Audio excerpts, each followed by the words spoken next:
What if tomorrow, every single border just vanished? No passports, no nations, total freedom or total collapse. Borders, invisible lines carved across the earth.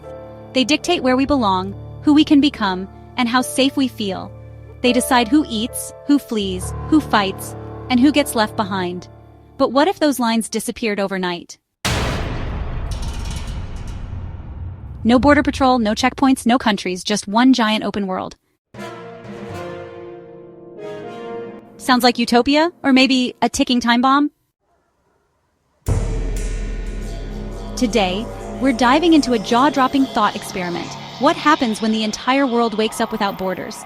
From mass migrations and economic meltdowns to warlords rising and cultures vanishing, the consequences are honestly more terrifying and, well, fascinating than you think. And wait till you hear what replaces the old borders. It's not what you expect. Stay till the end. The biggest twist hits in the final 30 seconds. Imagine 1 billion people moving overnight. Rich countries flooded, poor countries emptied. How long before cities collapse? The moment borders disappear, the biggest immediate change would be movement. Fast, chaotic, unstoppable. Suddenly anyone from anywhere could go everywhere. That desperate family in Syria, they'd pack their bags and head straight to Paris. A villager in Sudan, walking to Berlin becomes a real option. The slums of Caracas, the heat of Mogadishu, the chaos of Kabul, all empty out as people flood toward safer, wealthier places. Sounds fair, right? People chasing a better life. But honestly, the dream of freedom quickly turns into something else. Let's follow one fictional family, the Malik family, fleeing a war-torn region. For years, they've lived under the threat of violence, poverty, and starvation. But now, with no border to stop them, they make the trek to Germany. A 1,000-mile journey on foot, sleeping under bridges, dodging rogue militias, and passing through dozens of ghost towns emptied by the same dream. When they finally arrive in Berlin, they're not alone. There are millions like them, camping in city parks, sleeping in train stations, overflowing shelters. The German government, which no longer exists, can't keep up. There's no plan, no process, no protection. Hospitals buckle, food runs low, tempers flare, clashes break out between locals and newcomers. What began as a humanitarian escape turns into a full-blown urban collapse. And this isn't just Germany, it's London, New York, Tokyo. Cities of opportunity become overcrowded pressure cookers. Meanwhile, entire regions, parts of Central Africa, rural Asia, war-torn Middle East, turn into ghost zones. The global population didn't change, but the map did. And in a world with no borders, geography still matters, because people go where safety, jobs, and hope exist, and they go fast. But mass migration is only the first shockwave. When people move, money moves next. And what happens when economies try to survive without the protection of borders? That's what we explore next. With no tariffs, no trade laws, and no regulations, the global economy would nosedive, or maybe even explode. Which one happens first? If migration was the spark, the economy is the wildfire. Without borders, the entire financial structure of the world collapses in hours. Think about it for a second. Borders aren't just about passports. They're about protection. Protection from unfair competition, from outside industries, and from economic imbalance. Now imagine a world with no border taxes, no trade restrictions, and no currency protections. Nations can't control imports. Local industries just can't compete. And corporations, well, they go feral. And in the middle of all this chaos, we meet someone. A man named Ajit, a third-generation rice farmer in northern India. He's never used a smartphone. He doesn't even know what globalization means. All he knows is that his family has grown rice for 60 years and sold it in the local market for just enough to live. But now, with borders gone, massive corporations from the United States and China ship genetically modified rice directly into Ajit's village. It's cheaper, shinier, and honestly just faster. The markets flood, prices crash, Ajit can't compete. Within weeks, his livelihood is destroyed. And it's not just farmers. It's everything. Textiles, tech, oil, education, healthcare. Entire industries in poorer countries collapse as they're swallowed by richer economies. The playing field didn't get level, it just got deadly. In the United States, chaos erupts in the opposite direction. No borders mean no cheap outsourced labor. Factories that once thrived off international exploitation now face rising costs. Stock markets plunge. Companies panic. Jobs vanish. The result? Well, what we see is a global identity crisis. Nations can't regulate. Corporations become more powerful than governments. Billionaires with global supply chains thrive, while everyday people, they scramble. And as the global economy teeters, another power vacuum opens. One criminals are more than ready to fill, because when nations fall, the black market rises. And with chaos in the markets, chaos in the streets isn't far behind. Up next, we will talk about the crime and the collapse of law enforcement.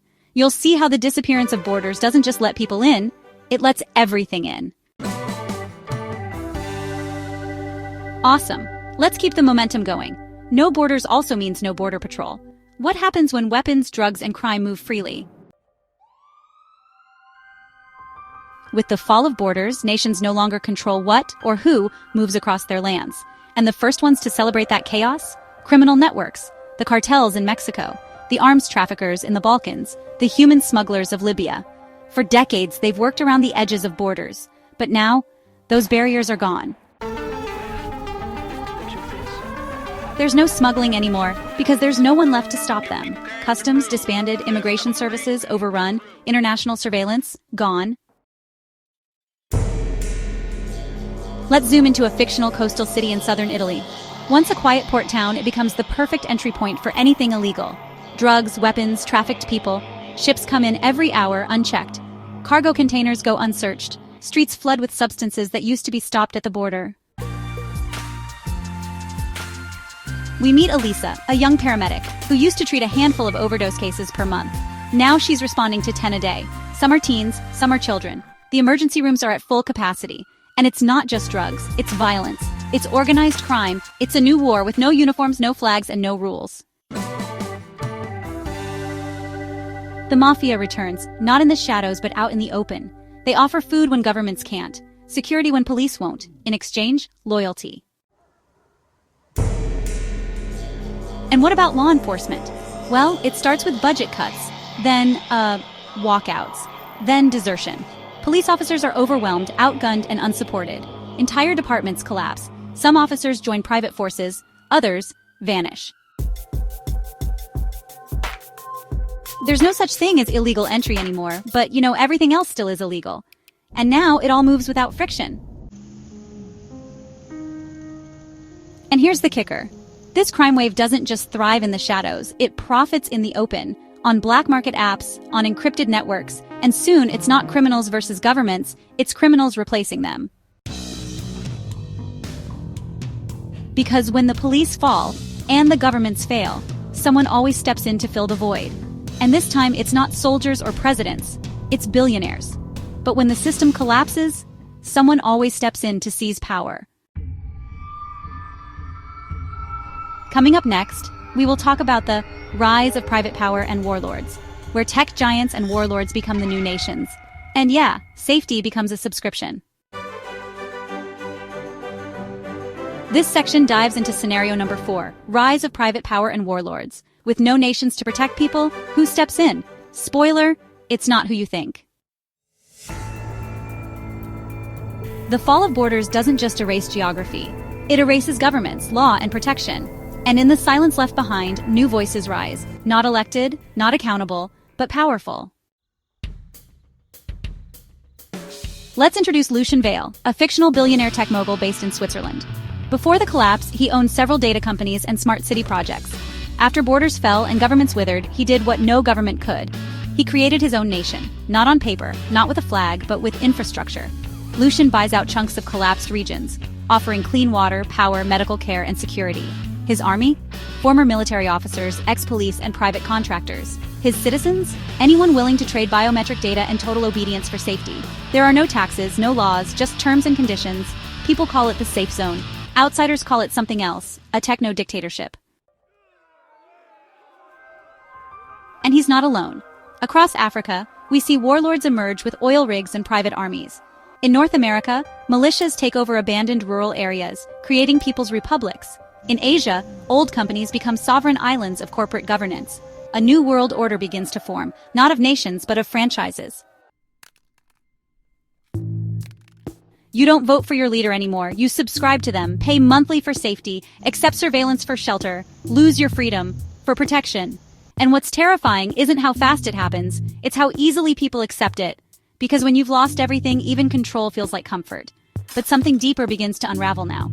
Not just institutions or laws, but identity itself. When countries no longer exist, what happens to culture? And while they fight for control, something else begins to fade, identity itself. Coming up next, you'll see how a world without borders doesn't just merge maps, it merges everything. And honestly, not everyone is ready. This section covers scenario number 5, cultural identity crisis, with, emotional hooks, real-world parallels, and a sense of beauty and loss. What happens when your country stops being your country?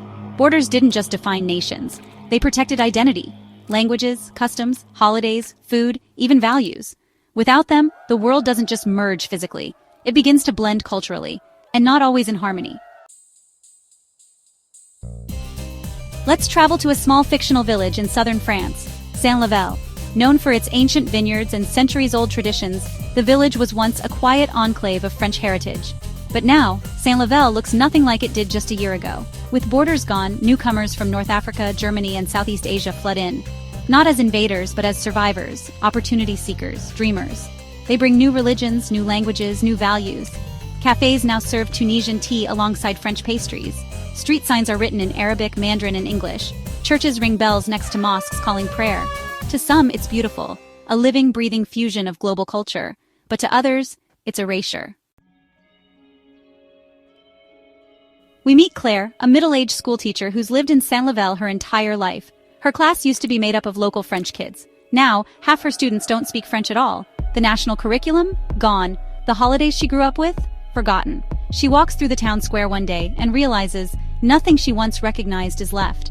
Her identity, once anchored in geography and history, is now adrift in a global sea. This isn't an invasion, it's evolution. But evolution doesn't ask for permission. Multiply Saint-Laval by 10,000 and you get what the entire world looks like. Countries are no longer cultures. They're melting pots, stirred without pause. And without shared history or language, how do you build unity? Some embrace it, some resist it. Many feel lost. And just when we think identity is the biggest casualty of a borderless world, the planet itself starts to scream. Because when no one owns the land, no one protects it. Coming up next, what happens when the last barrier standing between nature and greed disappears?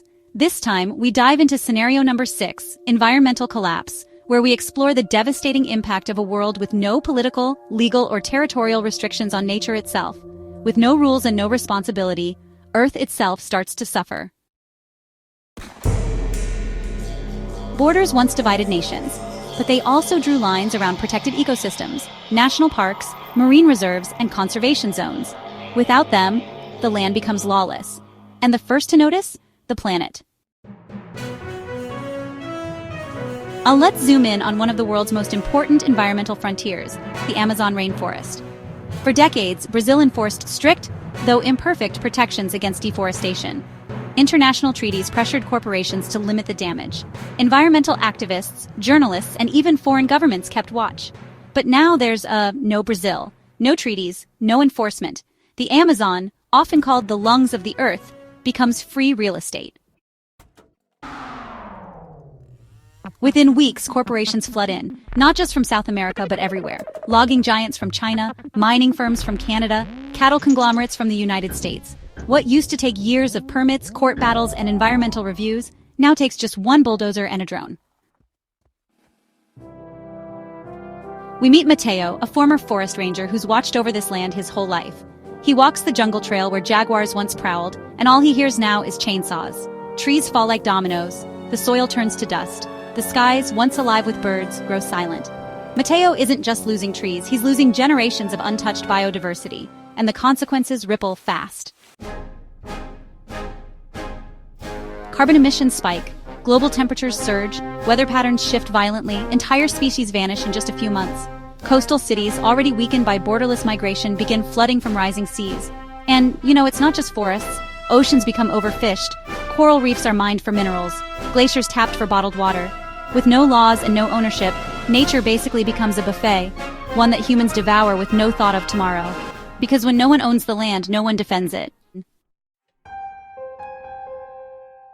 But the collapse doesn't end here, because just when it seems like the old world is gone for good, something new starts forming. Lines start appearing again, but not where we expect. And just when it seems like total collapse, something strange happens. Coming up next, you'll see how, even without countries, humans find new ways to divide, control, and separate. Maybe even worse than before. Ready for the twist? Let's bring it all together, where the world without borders builds new, unexpected walls of its own. The dream of a borderless world didn't just collapse, it, sort of reconstructed itself. But the lines we drew this time weren't around countries. They were around people. Because, in the ashes of nations, new boundaries emerged. And they were far more personal. We see it first in the skies, luxury airships floating above the chaos owned by the ultra-rich. No passport needed, just a $10 million buy-in. On the ground, gated megacities built by corporations. Entrance requires a retina scan and a contract. No ID, no citizenship, just status. You're either in or out. Let's follow Kemi, a brilliant engineer from Lagos. She applies for entry into one of these new zones. District 9, a sleek, hyper-secure city-state built by a former Silicon Valley giant. She's qualified, but her biometric profile shows she lived in a high-crime zone post-collapse. She's denied, not because of who she is, but because of where she came from, and honestly, how she looks. There are no more political borders, but now your data defines your destiny. The rich wall themselves off with surveillance, private armies, and floating infrastructure. The rest live in ungoverned zones, chaotic, violent, and invisible to the systems that now run the world. Borders haven't vanished. They've simply evolved. From lines on a map to lines in our minds. Race, wealth, ideology, health, data.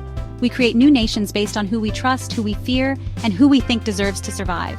And in many ways, these borders are harsher than the ones we try to escape. Because you can run from a country, but you can't run from judgment. Maybe borders were never just about geography. Maybe they were mirrors, showing us who we protect and who we leave out. We thought tearing them down would bring freedom. Instead, it revealed what we were really made of: fear, hope, power, and inequality. The dream of unity exposed a deeper truth. We always find new ways to divide ourselves. Would you want to live in a world with no borders? Drop your thoughts in the comments. What part of this hit you the hardest? And if this video made you rethink everything, check out our next video, where we imagine a future with only one global superpower calling the shots. And spoiler, it's not who you think. Tap it now, and see what happens when one flag flies over the whole Earth.